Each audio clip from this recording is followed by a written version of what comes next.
سبيل الدموع سبيل مريح تنهدى يا صاحي كي تستريح وبث الدعاء. بسم الله الرحمن الرحيم. Assalamualaikum warahmatullahi wabarakatuh. Alhamdulillahi rabbil alamin, alladzi anzala as-sakinata fi qulubil mu'minin liyazdadu imanan ma'a imanihim. Asyhadu an la ilaha illallah wahdahu la syarika lahul haqqul mubin wa asyhadu anna Muhammadan abduhu wa rasuluh al-mab'utsu rahmatan lil alamin. Allahumma shalli ala nabiyyina Muhammadin wa ala alihi wa ashabihi ajma'in. Amma ba'du, qala Allah ta'ala fi kitabihil karim. A'udzu billahi minasy syaithanir rajim. Bismillahirrahmanirrahim. Ya ayyuhalladzina amanu udkhulu fis-silmi kaffah wa la tattabi'u khutuwati syaitan innahu lakum aduwwun mubin. Bapak-bapak, ibu-ibu, jamaah maghrib dan isya insyaallah rahimakumullah. Bersyukur kita kepada Allah, alhamdulillahi rabbil alamin.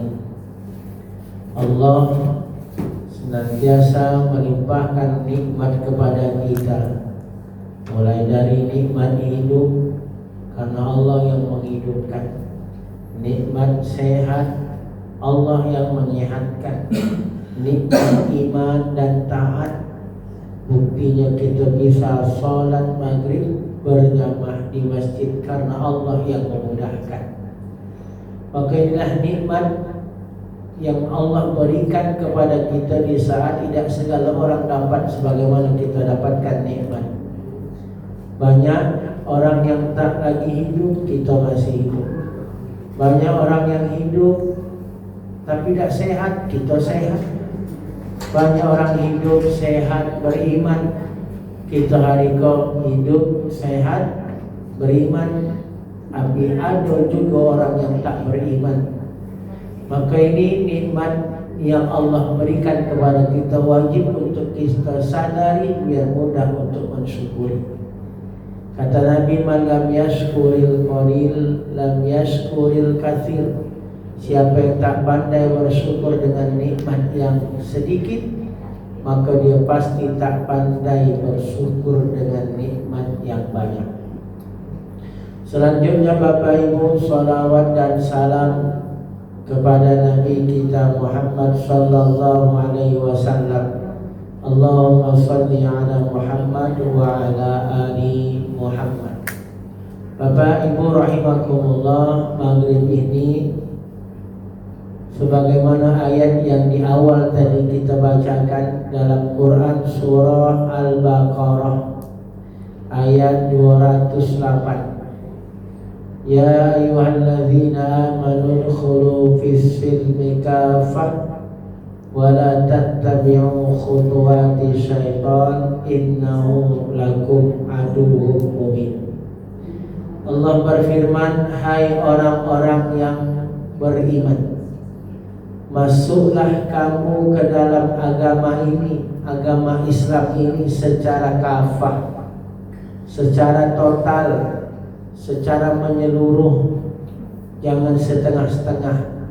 Jadi kalau masuk ke dalam agama Islam, kaum muslim-muslimin, wala tattabi'u khutuwati syaitan, dan janganlah kata Allah kau ikuti langkah-langkah syaitan. innahu lakum aduwwum mubin, sungguh setan itu kata Allah musuhmu yang nyata. Bapak Ibu rahimakumullah, ayat ini pelajaran yang bisa kita dapatkan. Pertama, ada perintah Allah, kita disuruh sebagai seorang muslim itu total. Jadi sebagai orang muslim yang artinya tunduk, muslim yang artinya patuh, muslim yang artinya taat, itu harus total 100%, jangan setengah-setengah, harus kafah. Itu maksud kafah. Karena kenapa Bapak Ibu? Karena terkadang kita kok menjalankan agama itu setengah-setengah. Terkadang kita taat kepada perintah itu yang mana sesuai selera. Ibarat Bapak Ibu sama kayak kita pergi ke rumah makan atau pergi ke pesta, di situ ada makanan, kita tinggal ambil sendiri. Mana gula yang kita suka kita ambil, gula yang tidak kita suka tidak kita ambil. Mana yang selera diambil, tidak selera kita tinggalkan. Nah, seperti itu ibarat terkadang kita itu dalam menjalankan agama. Terkadang Bapak Ibu kita menjalankan perintah Allah itu seperti tadi, mana yang sesuai selera kita ambil. Ketika Allah perintahkan sholat misal, sesuai selera kita sholat. Allah perintahkan puasa, kita cocok dengan puasa, kita puasa. Allah perintahkan zakat, Allah perintahkan haji, karena itu sesuai dengan selera kita kerjakan. Tetapi terkadang ketika perintah Allah itu tak sesuai selera, Pak, mulai kita pikir-pikir, kita tunda, bahkan kita tinggalkan itu perintah. Misal dalam pembagian warisan contoh, ketika itu pembagian warisan tak sepakat kita kepada hukum Allah. Terkadang di satu sisi kita lebih sepakat dengan hukum adat karena lebih menguntungkan, maka kita tinggalkan itu syariat. Padahal Allah ancam, wa may ya'sillah wa rasulahu wa yata'adda hududahu yudkhilhu naran khalidan fiha. Dalam Quran surah An-Nisa ayat 14 Allah ingatkan, siapa yang bermaksiat menantang Allah, dia nantang Rasulullah, tidak ikut dengan aturan Allah, keluar dari aturan Allah, sebagaimana salah satu yang disebut dalam pembagian warisan, maka kata Allah dia masuk neraka ancamannya, bahkan kata Allah kekal di dalamnya. Maka Bapak Ibu ini contoh, ketika ada perintah Allah itu yang cocok kita kerjakan, yang tak cocok kita tinggalkan. Maka ini yang bukan disebut kafah. Maka itulah maksud Allah tadi, masuklah ke dalam agama ini secara total, kafah menyeluruh, bukan sesuai selera beragama. Begitu juga sebaliknya, ketika Allah memberikan kepada kita sebuah larangan, ketika larangan itu cocok, kita tak akan pernah mau mengerjakan larangan Allah.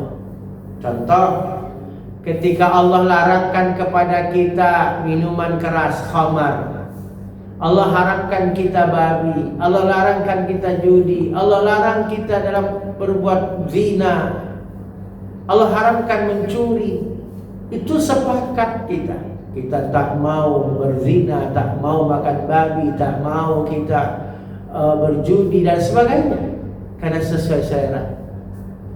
Tetapi ketika ada larangan Allah yang itu kadang tak sesuai selera, kita masih tawar-menawar, itu kadang kita masih lakukan. Apa contoh terbanyak? Misal riba. Allah haramkan riba, maka kadang kita tak sepakat, sehingga kita punya alasan, kalau tak riba mana bisa usaha. Hari ini kalau tak riba mana bisa kita untuk maju. Sehingga riba yang Allah haramkan, sebagaimana Allah haramkan babi, Allah haramkan judi, tetapi yang Judi, yang makan babi, kita sepakat tak mau kita kerjakan karena haram. Tapi riba, walaupun sama Allah haramkan, tapi karena tak sepakat sesuai selera kita, kita masih saja berhubungan dengan riba. Nah, ini contoh kenapa di situ Allah perintahkan masuklah ke dalam agama Islam ini, jadilah sebagai muslim ini, jadilah kita sebagai orang yang disebut hamba Allah ini kafah total.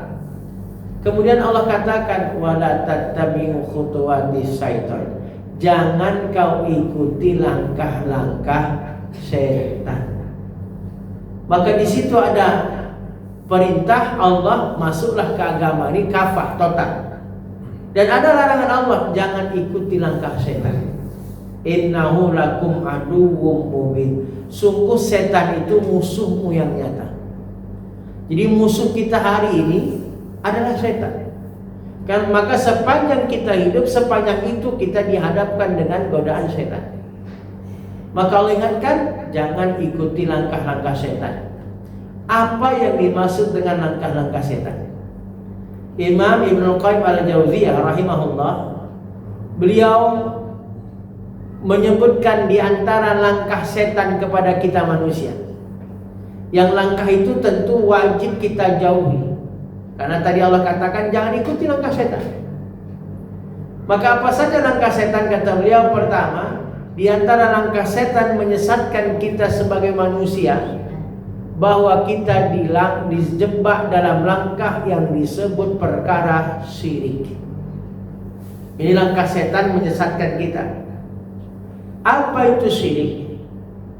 Syirik itu artinya menyekutukan, menduakan. Jadi Allah itu kita duakan. Di satu sisi kita percaya kepada Allah, di sisi lain kita percaya kepada selain Allah. Yang itu mungkin mengabulkan doa kita, yang itu mungkin kita percaya dia bisa menolak bahaya, menolak mudarat. Yang itu kita yakin dia bisa mungkin mempermudah urusan kita. Kita yakini makhluk benda. Maka itulah kesyirikan. Jadi orang syirik itu percaya Allah, percaya selain Allah. Maka orang syirik, pelakunya yang disebut musyrik, bisa jadi dia sholat, dia puasa, dia zakat, tapi terkadang dia masih mungkin datangi kuburan, meminta kepada kubur. Dia masih percaya kepada dukun, sehingga dia datangi dukun. Dia sholat tapi masih main dukun. Dia sholat tapi masih percaya kepada jimat, benda, keramat. Yang itu dia yakin ada manfaat dan bisa menolak mudarat. Itulah syirik. Jadi syirik itu menduakan Allah. Beda halnya dengan kafir. Kafir, kafaro yang artinya tertutup. Maka orang kafir itu tertutup antara dia dengan Allah. Maka orang kafir jelas dia tak sholat karena tertutup. Orang syirik, dia percaya Allah, percaya kepada selain Allah. Maka tadi orang syirik itu boleh jadi dia tunaikan semua perintah Allah, tapi di sisi lain dia percaya kepada selain Allah. Itu syirik. Maka syirik itu ancamannya jauh lebih berat.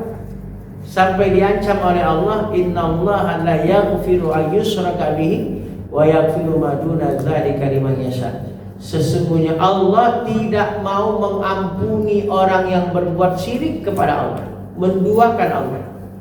Tapi Allah akan ampuni selain syirik. Jadi Allah yang Maha Pengampun, Al-Ghafur. Allah Al-Ghaffar yang Maha Pengampun pun berulang-ulang asal kita minta ampun.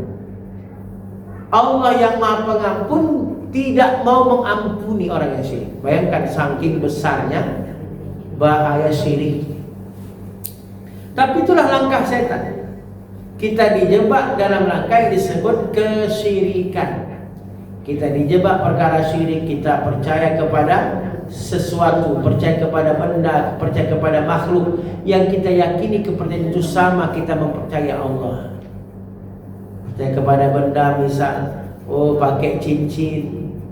kalau nak laris dagangan, inilah meyakininya syirik.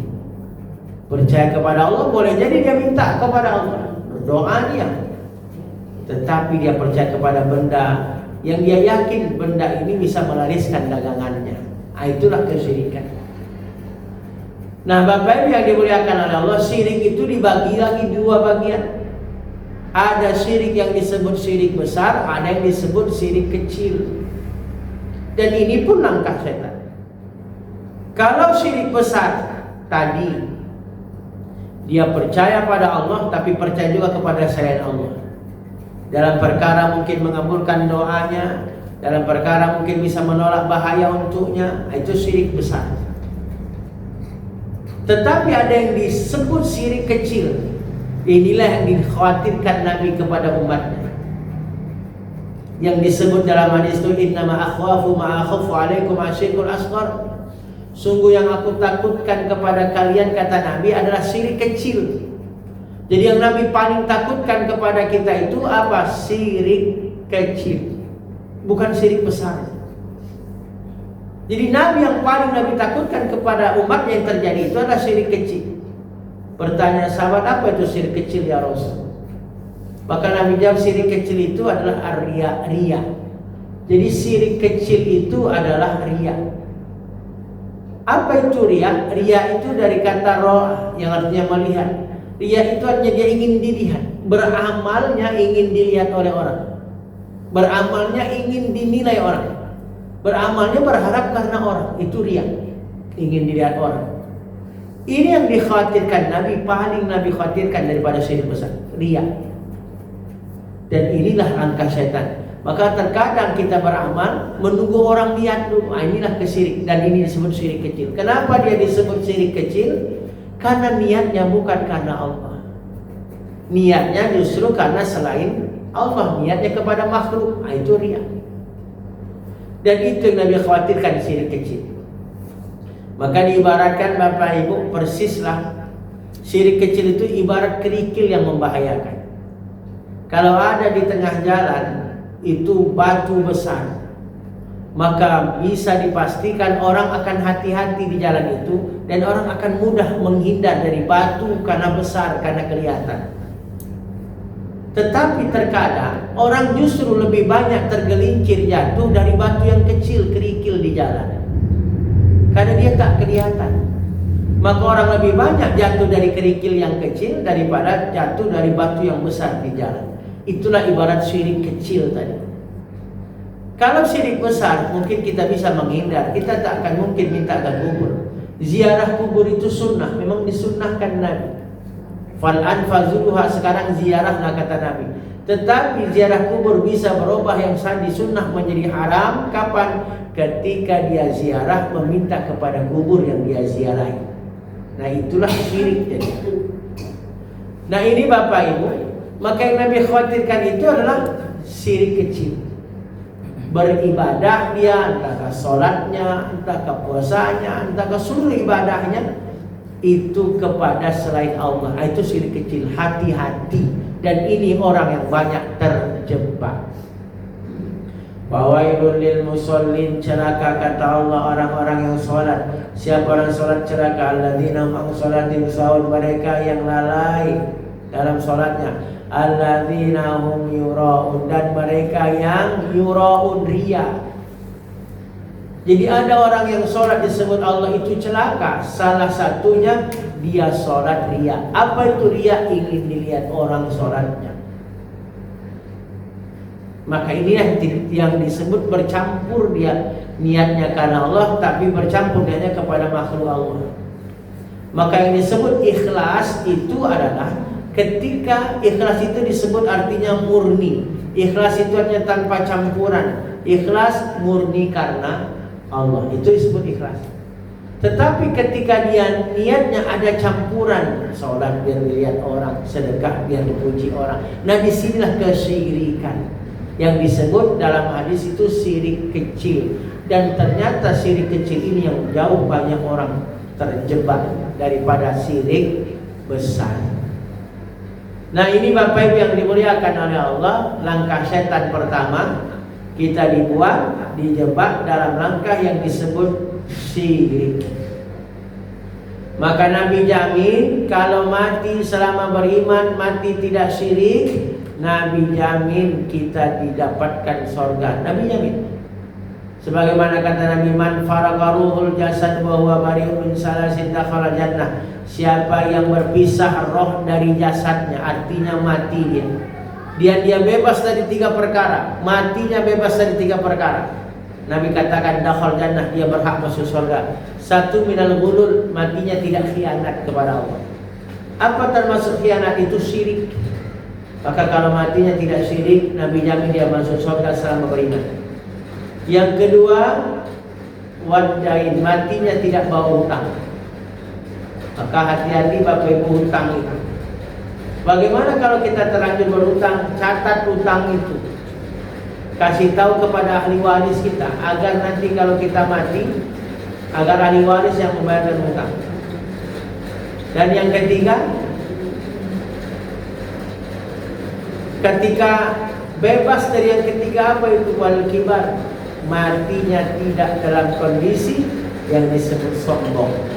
Maka bebas dari syirik, bebas dia dari hutang, bebas dia dari kesombongan, maka Nabi jamin orang itu selama beriman masuk surga. Maka ini berarti Bapak Ibu, jaga diri kita sampai mati, jangan terjebak kepada perkara yang disebut syirik. Tapi itu langkah setan, hati-hati. Mati tidak syirik, selama beriman dijamin surga.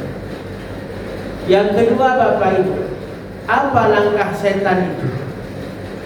Langkah setan itu yang kedua, dan ini yang wajib kita juga jauhi. Kalau tidak kita bisa dijebak oleh setan dalam perkara syirik, kita dijebak setan dalam langkah yang kedua yang disebut bid'ah. Kita dijebak dalam perkara yang disebut bid'ah. Bid'ah itu apa? Dalam perkara ibadah, kita membuat ibadah itu sesuatu yang tak ada perintah, kita buat itu ibadah. Sesuatu yang tak ada contoh dari Rasulullah SAW, kita buat itu ibadah. Maka jadi pelajaran kepada kita, bid'ah itu berarti dalam perkara ibadah dia buat yang baru, mengarang-arang. Maka Nabi ingatkan, iyyakum muhdatsatuha fa inna kulla muhdatsatin bid'ah wa kulla bid'atin dhalalah wa kulla dhalalah finnar. Kata Nabi, hati-hati dengan bid'ah, hati-hati dengan yang muhdas, yang baru.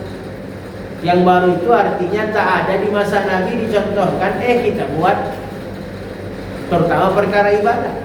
Maka kata Nabi, hati-hatilah dengan yang baru, karena setiap yang baru itu bid'ah. Bid'ah itu mengada-ngada, yang tak ada perintah dikerjakan, yang tak ada contoh dia buat.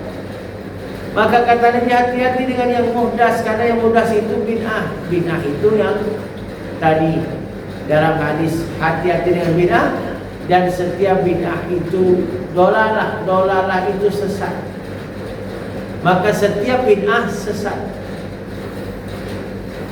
Wa kullu dolalah bid'ah, dan setiap yang sesat di neraka. Bayangkan tuh Pak. Maka itu langkah setan. Apa? Kalau tidak kita dijebak dalam perkara syirik, kita dijebak dalam perkara ibadah yang disebut bid'ah, mengada-ada. Berarti Bapak Ibu, rumus beribadah itu kerjakan yang diperintahkan, tak usah kerjakan kalau tak ada perintah. Itu rumus ibadah. Karena perintah dalam kaidah ibadah itu hukumnya semua haram. Al-aslu fil ibadah at-tahrim. Hukum asal ibadah itu haram. Hukum asal ibadah. Illa ma dalla alaihi dalil, kecuali ada yang dalil yang memerintahkan, maka berubahlah tadi ibadah itu menjadi wajib. Contoh Pak, kita sholat. Kenapa kita sholat? Karena ada perintah, aqimus sholat, dirikan sholat. Maka sholat itu jadi wajib untuk didirikan karena ada perintah.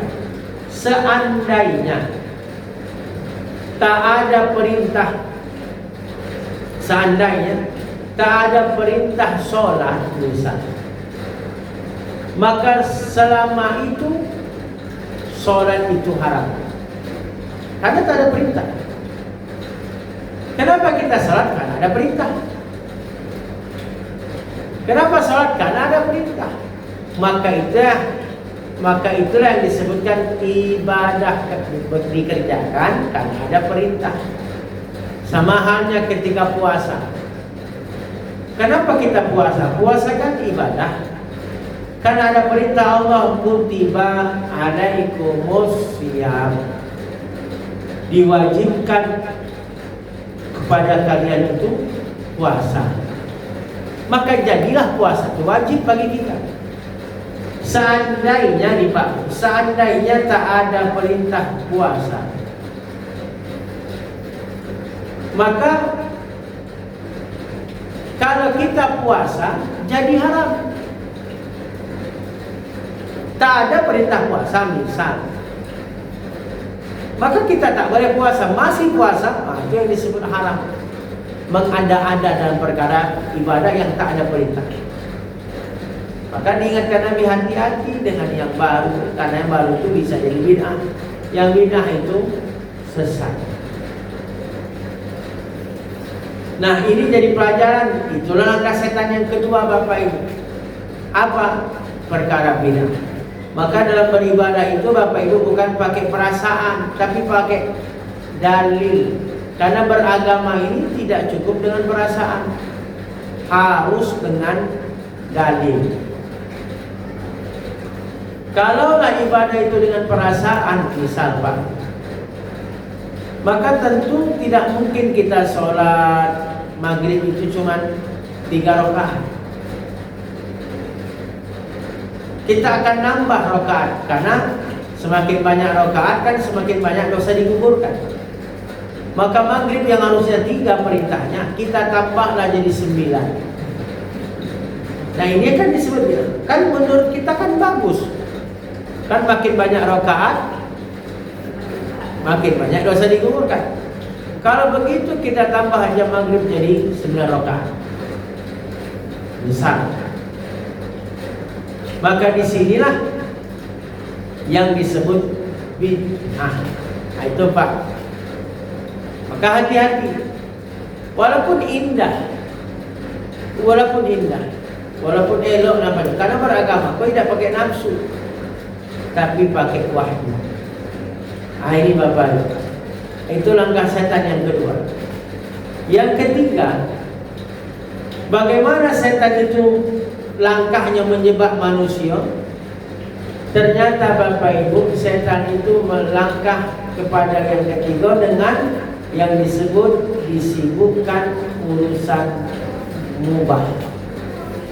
Nah, itu langkah setan Pak. Maka Allah ingatkan jangan diikuti langkah setan. Apa langkah setan ketiga? Kita disibukkan dalam urusan mubah. Disibukkan kita dalam urusan mubah. Mubah itu apa? Boleh. Boleh itu artinya dikerjakan, boleh tak dikerjakan pun boleh.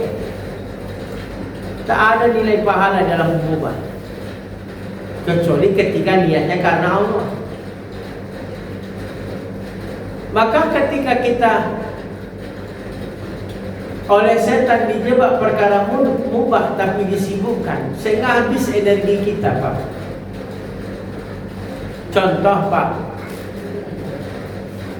disibukkan perkara mubah, main HP misal, main HP Pak. Main HP itu kan mubah. Tapi oleh setan kita disibukkan dengan main HP. Bangun tidur langsung ambil HP. Nak sholat HP. Sampailah kelak malam sebelum tidur, yang dipegang, dibuka HP. HP itu kan mubah, dikerjakan. Main HP boleh, tidak main HP juga boleh. Tapi oleh setan kita dijebak dalam perkara mubah tapi sibuk kayak mubah, sehingga habislah kekuatan kita untuk menghidupkan yang sunnah. Itu Pak. Itu langkah setan. Ngobrol itu mubah, boleh. Ngobrol boleh, tidak ngobrol juga boleh. Tapi oleh setan kita dijebak dalam urusan mubah, ngobrol. Maka ada orang ngobrol habis panjang malam mengobrol, habis isya sampai ke jam nak subuh sibuknya ngobrol. Memang tak berdosa. Karena kan hukumnya mubah. Tapi oleh setan kita disibukkan dalam urusan mubah. Nah, itu apa? Sehingga energi kita sudah habis dalam urusan mubah. Ayo Haji.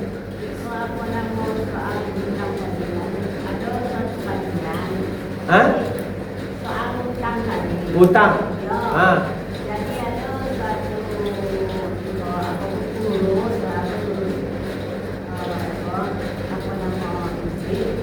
jadi minta bantuan orang-orang itu, boleh berangsur membayarnya selama 1 tahun. Awalnya sebulan 100, sebulan 100 itu mau gitu kan. Jadi kalau seandainya dalam 6 bulan itu meninggal, jadi itu kan jadi hutang nggak gitu.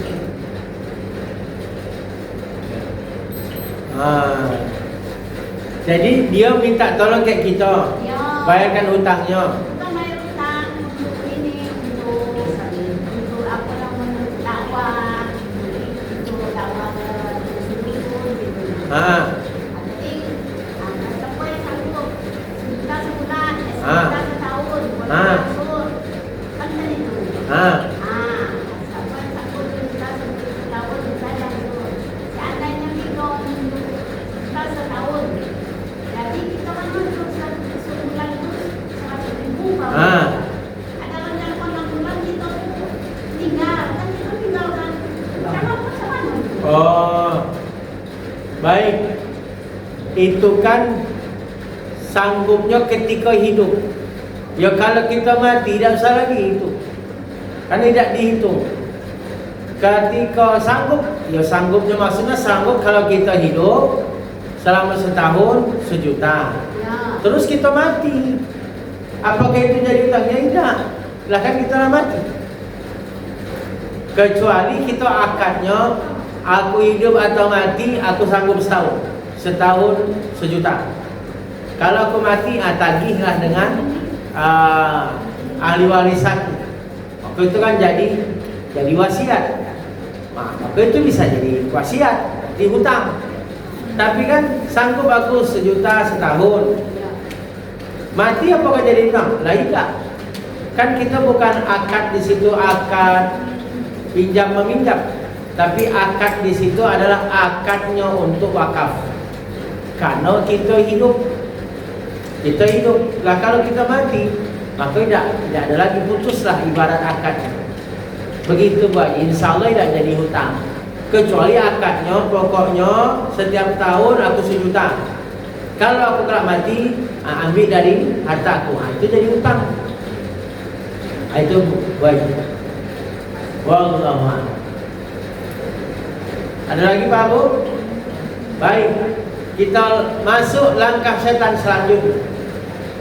Kalau tidak bisa kita dijebak setan dalam langkah syirik, dia akan menjebak kita dalam langkah yang disebut namanya bid'ah. Kalau tidak bisa kepada bid'ah, kita akan disibukkan oleh setan perkara mubah, sehingga kita banyak mengerjakan yang mubah, lupa yang sunnah. Kemudian apa langkah setan yang keempat? Kita akan dijebak oleh setan dalam langkah yang disebut meremehkan sunnah. Itu Pak, meremehkan sunnah, sehingga kita malas kerjakan sunnah. Contoh sholat sunnah, kan cuma sunnah kata kita, sehingga banyak kita tidak mau sholat sunnah. Kenapa? Karena menganggap remeh sunnah. Jadilah yang wajib aja, sehingga kita banyak meremehkan puasa sunnah, Sehingga kita meremehkan sedekah, kita meremehkan salat sunnah. Kenapa? Karena setan membuat kita ikut dengan cara dia meremehkan sunnah. Jadilah yang wajib aja, kata setan. Padahal pesan Nabi Bapak Ibu, la tahqiranna minal ma'rufi syai'an. Jangan meremehkan kebaikan walaupun itu cuma sedikit. Itu pesan Nabi Pak. Jangan remehkan kebaikan walaupun cuma sedikit. Karena kita tidak tahu, mungkin yang sedikit itulah jadi sebab rahmat Allah, sehingga kita dijamin dapat surganya Allah. Maka dalam berbuat kebaikan jangan remehkan walaupun cuma sedikit. Tapi oleh setan, langkahnya kepada kita diremehkan. Yang sunnah, yang lain cuma dikit. Itu jebakan setan Pak. Selanjutnya Bapak Ibu, apalagi langkah setan itu? Langkah setan kepada kita menyesatkan apa? Kita dibuat meremehkan dosa. Hati-hati. Itu langkah setan. Kita dibuat meremehkan dosa. Maka banyak orang yang kembali mengulang-ulang dosa yang sama. Bahkan di hari yang sama, dosa yang sama dia buat lagi. Itu langkah setan kepada. Kenapa? Karena kita menganggap remeh dosa. Ada apa-apa lah sekali-sekali. Nerima piti sogo, ada apa-apa sekali-sekali. Kan cuma 5 tahun sekali dapat piti yang kata kita. Kepilo lagi dapat piti sogo, pilkada, pil caleg dan lainnya. Kita ambil.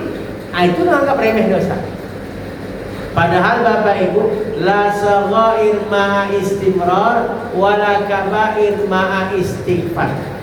Tidak ada dosa kecil kalau dilakukan terus menerus itu dosa, maka dia akan merubah jadi dosa besar. Sebaliknya, wala kabair ma'a istighfar. Tidak ada dosa besar kalau senantiasa kita gempur dengan istighfar, maka dosa besar itu akan habis karena Allah ampuni. Bayangkan tuh Pak.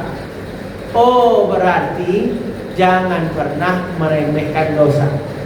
Tapi itulah langkah setan. Kita menganggap enteng dosa. Sehingga kalau menganggap enteng dosa, kita terus mengulang dosa. Sementara ada nasihat, matan nas bima ya'ish. Matinya manusia itu sesuai kebiasaan. Maka Bapak Ibu jangan heran, terkadang ada orang yang mati sedang berbuat dosa. Apakah itu kebetulan? Tentu kan tidak. Kenapa? Karena memang bisa jadi kebiasaannya sebelum mati itu memang berbuat dosa. Karena mata nas bima ya'is, matinya seseorang itu sesuai dengan kebiasaannya, hobinya ketika hidup. Begitu juga sebaliknya, ada orang mati sedang sholat, ada orang mati sedang baca Quran. Apakah itu kebetulan? Tentu tak. Tentu kan tidak. Karena memang kebiasaannya baca Quran, kebiasaannya sholat sunnah. Maka itulah jangan pernah meremehkan dosa. Karena kenapa? Karena kalau kita remehkan dosa, maka kita akan otomatis akan terus mengulang dosa. Takutnya menganggap enteng dosa, mengulang dosa, sehingga tadi karena jadi kebiasaan, maka kita mati dalam kondisi sedang berbuat dosa. Nauzubillah. Tapi itulah langkah setan. Itulah langkah setan. Maka Allah ingatkan, wala tattabi'u khutuwati syaitan. Jangan, kata Allah, kau ikuti langkah-langkah setan. Apapun tadi mulai dari syiriknya. Yang kedua, kita langkah setan kedua dalam perkara bid'ah. Kita menganggap beramal itu bagus, tapi gak ada perintah. Karena beramal itu Bapak Ibu bukan pakai perasaan, tapi pakai dalil. Walaupun amal itu nampaknya elok amalnya, bagus kok, cocok ikut amal, tapi tidak ada perintah, tidak usah dikerjakan. Karena sederhananya beragama itu apa yang diperintahkan kerjakan, apa yang diperintahkan Allah kerjakan, apa yang dilarang Allah tinggalkan. Sesederhana itu sesungguhnya kita masuk ke agama kau secara kafah. Kenapa hidup kau menjadi ribet masalah? Karena tadi kita balik. Yang diperintahkan tidak dikerjakan, yang dilarang justru kita kerjakan. Itu yang jadi masalah. Nah ini Bapak Ibu di antara langkah setan itu. Dari satu ke syirik, yang kedua kepada bid'ah, yang ketiga perkara mubah. Kita menganggap mubah, kita sibuk dengan mubah, kemudian meremehkan yang sunnah, dan kita menganggap enteng dosa. Demikian Bapak Ibu, semoga kita yang disebut sebagai muslim yang kafah, muslim yang total dalam beragama, dan kita dijauhkan dari seluruh jebakan langkah-langkah setan, agar kita terhindar dari keburukan setan dan tidak menjadi sesat sebagaimana sesat setan. Terima kasih, mohon maaf, kita tutup doa kawan terhormat ini. Subhanakallahumma bihamdika asyhadu an la ilaha illa anta astaghfiruka wa atubu ilaik. Wassalamualaikum warahmatullahi wabarakatuh. Waalaikumsalam. سبيل الدموع سبيل مريح تنهدى يا صاحي كي تستريح وبث